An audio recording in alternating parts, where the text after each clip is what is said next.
తెలుగు రాష్ట్రాల్లో అతిపెద్ద lift manufacturer lifts ట్రై.com dealership కూడా ఇవ్వబడును.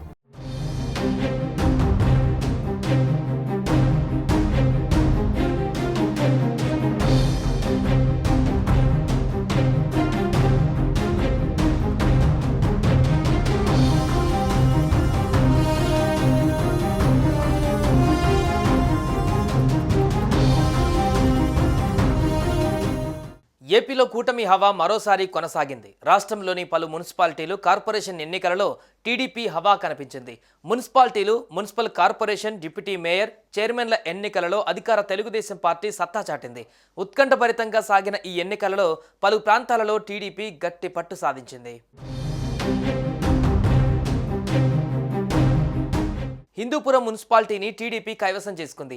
హిందూపురం మున్సిపల్ చైర్మన్గా 6వ వార్డు కౌన్సిలర్ డిఈ రమేష్ ఎన్నికయ్యారు. మున్సిపల్ చైర్మన్కు మద్దతుగా టీడీపీకి 23 ఓట్లు వచ్చాయి. హిందూపురం మున్సిపాలిటీ కైవసం చేసుకోవడంలో ఎమ్మెల్యే నందమూరి బాలకృష్ణ చక్రం తిప్పారు. ఇక నెల్లూరు డిప్యూటీ మేయర్గా సయ్యద్ తహసీన్ విజయం సాధించారు. ఏలూరు కార్పొరేషన్ టీడీపీ వశమైంది. డిప్యూటీ మేయర్లుగా ఉమామహేశ్వరరావు, దుర్గాభవాని ఎన్నికయ్యారు. మరోవైపు ఎంతో ఉత్కంఠ మధ్య కొనసాగిన తిరుపతి కార్పొరేషన్ డిప్యూటీ మేయర్ పదవిని టీడీపీ కైవసం చేసుకుంది.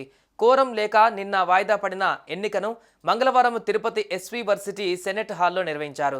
ఈ సందర్భంగా వైసీపీ, కూటమి మధ్య తీవ్ర పోటీ నెలకొనగా ఎన్డీఏ అభ్యర్థి టీడీపీ కార్పొరేటర్ మునికృష్ణ విజయం సాధించారు. తిరుపతి మున్సిపల్ కార్పొరేషన్లో మొత్తం 50 డివిజన్లు ఉండగా 47 మంది కార్పొరేటర్లు ఉన్నారు. వీటిలో 3 ఖాళీలు ఉన్నాయి. డిప్యూటీ మేయర్ ఎన్నికకు 26 మంది కావాల్సి ఉండగా తిరుపతి వైసీపీ ఎంపీ గురుమూర్తి తన 21 మంది వైసీపీ కార్పొరేటర్లు హాజరై డిప్యూటీ మేయర్ పదవికి వైసీపీ అభ్యర్థిగా భాస్కర్ రెడ్డిని పోటీ చేయించారు. అయితే టీడీపీ అభ్యర్థి మునికృష్ణకు 26 మంది కార్పొరేటర్లు, వైసీపీ అభ్యర్థికి 21 ఓట్లు రావడంతో డిప్యూటీ మేయర్గా టీడీపీ అభ్యర్థి ఎన్నికైనట్లు ఎన్నికల అధికారి ప్రకటించారు.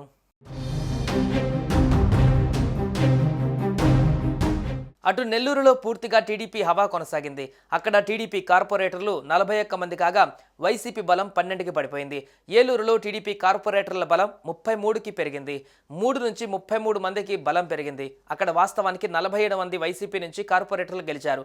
వారిలో చాలా మంది టీడీపీలోకి జంప్ అయ్యారు. దాంతో టీడీపీ బలం 3 నుంచి 33కి పెరిగింది. అలా టీడీపీకి మున్సిపల్ కార్పొరేషన్ దక్కింది.